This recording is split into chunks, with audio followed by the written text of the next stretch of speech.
Hello my lovelies, it is time for my March wrap-up vlog, so stay tuned.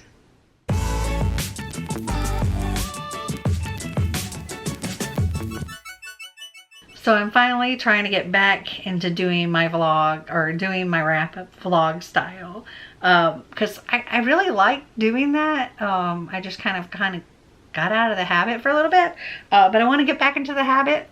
So it is currently March 12th. And I have completed 4 books. So, okay. The first book I completed was 5 Survive by Holly Jackson. And I was disappointed. So this was our first book for the Thrills and Chills book club. Okay, Clint, he gave it like 6 out of 5 stars. He loved it. And Dana gave it 4 stars. And I gave it 3 stars. And it only barely got 3 stars, because most of the book I was thinking 2 or 2.5 stars. To me, it was just not flushed out well enough. There was so much more that we could have gotten, and there was just so much that felt like it was lacking, and it was I just really wasn't all that impressed. And unfortunately I went in with high expectations, because I've heard so many amazing things about the Good Girls Guide to Murder series, which I have, and I haven't read it yet. And so I pre-ordered this when I saw it sounded interesting, and I didn't really care for it. So I'm hoping that I like A Good Girl's Guide to Murder. From what Dana said, this one is not as good as that. So I'm still going to give the other a try. This follows 6 kids pretty much. Well, there's technically like 4 kids and 2 college students. And they're traveling by RV from Philadelphia to Gulf Shores for spring break. Along the way, they get stranded, and there's an active shooter after them. And it was not some random thing. It was something that was set up. And somebody in this RV has some secrets that the shooter wants revealed, and people's secrets come out. But it was just kind of So yeah, I gave it 3 stars. Then I finished listening to, on I think Hoopla, Unscripted by Nicole Kronzer, and that follows a girl who goes to an improv camp kind of thing. Her and her brother's boyfriend all go, and she is selected for the varsity team.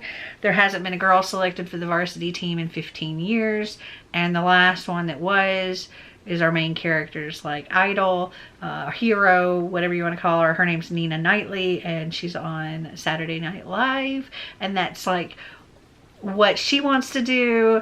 And the guys on her team, they're all very misogynistic, very gross, very like, she's constantly put in the role of like the dead prostitute or the sexy secretary or things like that. And they're really crude and disgusting. And the coach, he kind of lets them get away with it and tells her she's being too sensitive and things like that. And he's very, very, very hard on her in front of the group. But then when they're not with the rest of the guys, the coach, who's like 20 and she's like 15, the coach is a little too friendly and touchy-feely, pushing himself on her kind of thing. And at first she's like, oh wow, you know, she's never had a boyfriend or anything. And at first she's like, oh my gosh, you know, he's so cute and he likes me. And then it's not so cute later. So yeah, I ended up enjoying that, and I gave it 4 stars. Next, I read Her Sister's Death by K.L. Murphy. And this is like almost like a haunted hotel kind of thing. There's two different timelines. We have Bridget, who is in 1921, and she is getting ready to get married to this man named Lawrence. And Lawrence is not a good guy, and Bridget knows things. Like, Lawrence has been married before, and she has talked with his ex-wife and knows that he is not a good person, but she's kind of stuck in this situation where she's going to have to get married to him. And we have like her story, and then also we have current time, and Val, her sister, is dead, and the police have determined that it was suicide, but Val is like dead set that it is not. You know, that her sister wouldn't do that, and that somebody did this to her, and she's determined to find out what really happened and who did it. And she ends up meeting Terry, who is a former detective, now works in security, and she kind of snaps at him, and then she completely falls apart, and he's kind of there to help her. And then he knows the history of, Val's sister was staying at this place called the Franklin. Also, Bridget, in her timeline, all of this is going on in the Franklin Hotel. And it's this famous hotel, and there's a lot of history, and current day there's ghost tours and all this stuff that include the Franklin. Anyway, so Terry has history at the Franklin, and you know, he was a cop, and his last job that he did was at the Franklin, and because of how things happened there, that was the end of his police career, because he couldn't. And I could not have guessed, I really couldn't guess who done it, or the ties between the two timelines until literally, like, some of it wasn't until the epilogue that I figured out. Well, when they told me, and then I was like, oh, okay. But I really enjoyed it, and I'm gonna give this one 4 stars. And then I read The Lost Melody by Joanna Davidson Politano. Both of these were in my Coffee Patron vlog. The 5 Survive and Unscripted was in my like TBR knockout vlog for March. These were in my Coffee exclusive vlog. They were both Once Upon a Book Club box books. And this follows a famous pianist named Vivian, and her father has passed away. And sorry, I have to go back to this. Trigger warnings in this for talk of suicide, but also domestic violence, because there's definitely that in there. So this, we have Vivian, whose father has passed away. Her father was not a nice guy. He was cruel and abusive, and so she really doesn't mourn him at all. She's excited to, you know, continue her life now that she's actually free. And her agent, or whoever, you know, who's always been there for her, he will not let her continue performing until the mourning period's over. And she's like, I'm not mourning, but he's like, still, no. And then her father's attorney or whatever approaches her and tells her, you know, here's what you have from your father passing. Mostly a lot of debt. He was very much in debt, but also he has a ward that is in this asylum, and now this ward is yours. And she's like, what? And she tries to find out information about this ward, and everybody at the institution is like, no, this person isn't here, this person doesn't exist, this person's never been here, whatever. And so she kind of goes undercover and uses a different name to get in there and work as an aide. But she finds herself committed. And people not believing when she says, I'm not actually this person, I am this concert pianist and blah blah blah. And they're like, yeah, illusions of grandeur. She's like, no, really. And I enjoyed it. I will say that there's a lot of religious stuff in here.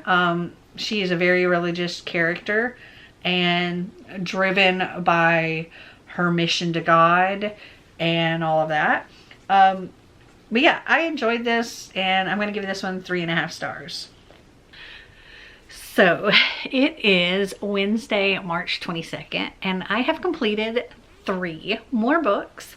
So the first book is Covet by Tracy Wolff. This is book 3 in the Crave series, and I freaking love this one. I think I gave the first book like 3.5 stars. I gave the second book 4 stars, and this one I have to give 5 stars because, oh, especially that ending. Like, this whole thing was just so good, and there was just so much going on, and it was like you had like big major like bad things going on, but also big major good things going on. Like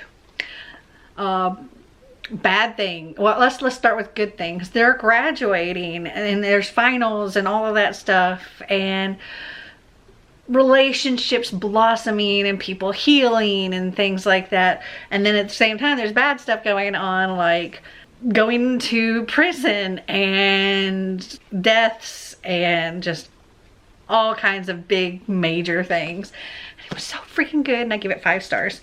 Also, this and the next book I'm going to talk about are books that I read during a vlog where I was like, the book that broke my brain. So let's talk about the book that broke my brain, which was The Woman in the Library by Solari Gentile. I didn't hate this book, I'll say that. I gave it 3 stars, though this was a buddy read for my coffee patrons, and that was definitely the highest rating it got. I think one other person gave it a 3 star, another gave it a 2.5, another gave it 2, another gave it 1.5. Trying to explain this book is so hard because this book, it legit just will break your brain. I think everybody that read it felt the same way. Yeah, so I'll try my best, but you could also totally go and watch that vlog where yeah, you see what happens to me. But okay, so we go back and forth between, we get letters from this guy named Leo. He's writing to an author named Hannah. Leo is also an author, but he is Hannah's beta reader. And then we get his letter, and then we get the chapters that she's sending Leo. Now, we never hear anything like a letter or anything like that from Hannah. We just get her chapters. Here's where it gets complicated. So Hannah is writing a book about a woman named Verity. Oh, also Hannah is in Australia and Leo is in Boston.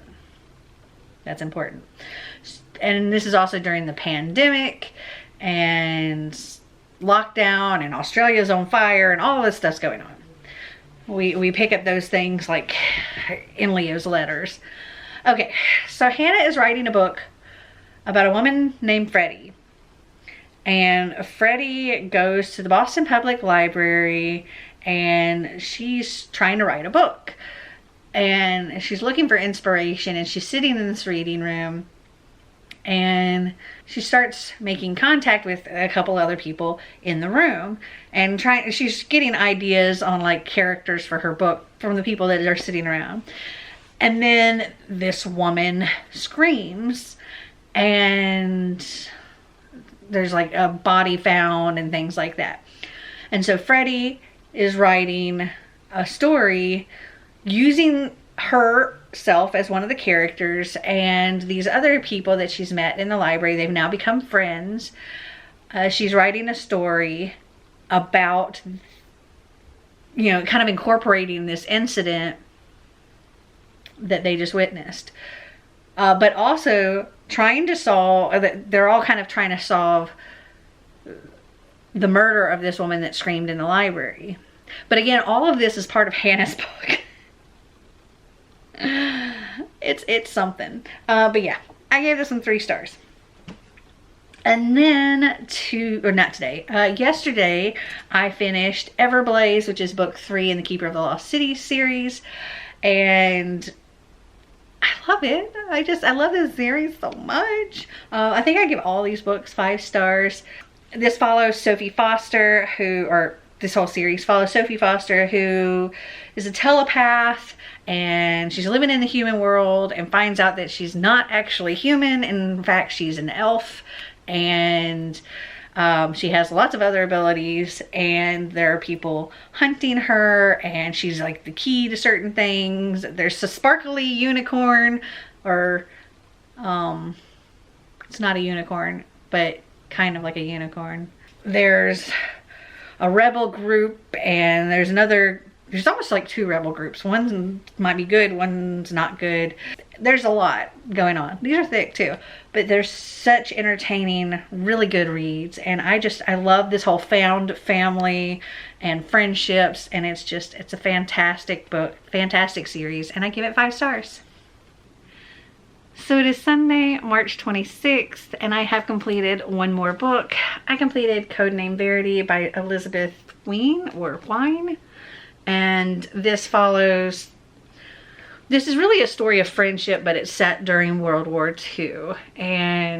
But it's really a story of the friendship of Julie and Maddie, and they meet under interesting circumstances during this war, where Maddie at the time is working as a wireless operator, and Julie is like a translator, but she's also like a special agent kind of thing. And they have to work together for one thing, and they almost instantly become friends, and they are friends over the years. And we find out about how they met and like their whole story. But this whole story is being told by Julie, aka Verity, because she's writing it all down. See, Julie I'm just going to say Verity. Verity had a special mission in France that she had to go to, and Maddie ended up as the pilot taking her there. And they ran into some trouble, and Verity had to parachute out, and not where they were originally going to land, because Maddie couldn't land the plane because there was something wrong with the plane, and she tried and tried and it just didn't work. And so Verity parachuted out, and Maddie was going to try to land somewhere else or make it back to Europe, or possibly parachute out herself. Well, this story's told from Verity's point of view, sort of. It's told in her story, because shortly after, she gets captured by the Gestapo and is being tortured for information. And this information she's giving in the form of this story. And she's writing down also in like journal entry kind of things, stuff that's going on with her at that moment as well. So I really enjoyed it. And about, let's say maybe this far into it, like I had only like this much left, a twist occurred that I didn't see coming. And then about this far from the end, another twist occurred that I didn't see coming, and I was just like, no. So yeah, I'm gonna give this one a 4 stars. So last night I finished How to Hang a Witch while I was doing some diamond painting, and not How to Hang a Witch, Haunting the Deep, and I very much enjoyed it. I love that whole Titanic aspect of that one. So this is the sequel to How to Hang a Witch, which is why I said that, by Adriana Mather. And in this one, she is seeing ghosts again, other ghosts, and they're all related to the Titanic. And she's being kind of transported through her sleep onto the Titanic, and it seems like she fits there, and the whole school has gone like Titanic crazy because that's like the theme for their spring fling, and the teachers are teaching Titanic curriculum and all of that, and I loved it so much. Yeah, and so I think I'm gonna give that one 4 stars. I did end up finishing Love on the Brain, and I have to say I give this book 5 stars. I laughed so much throughout the whole thing, and then there ends up being like a little bit of a very small mystery thriller element to it that I wasn't expecting, and I enjoyed. Very small, but it was so cute and so much fun, and I loved it. So yeah, I gave it 5 stars. So it's future editing me here, and I realized that I didn't really tell you anything about Love on the Brain, and I'm just gonna hold up Loathe to Love You by Ali Hazelwood because I don't know where Love on the Brain is. It's somewhere around my house. But our 2 main characters, they work for Levi. He works for NASA, and B, she works for another company, but NASA is like her dream, and she gets contracted in to help on a project with NASA for the company she works for. So she goes there only to find that she is not the head. She is like co-leading with Levi, and Levi's been like her nemesis since college, and there's a lot of like butting heads and making it hard for her to start, but really it's not him, it's somebody else, and she thinks that he has always hated her, though apparently the way he projected himself to everybody made everybody think that he hated her, when in fact it was quite the opposite, and he has been madly in love with her all of this time. And anyway, this book is so freaking cute, and like I said, I give it 5 stars, and I am excited to read anything and everything by Ali Hazelwood. Okay, so those are all of the books that I read in March. I hope you guys enjoyed this video. If you did, give me a big thumbs up. If you'd like to see more videos like this, click that subscribe button down below. And until next time, remember to always be completely you. Bye.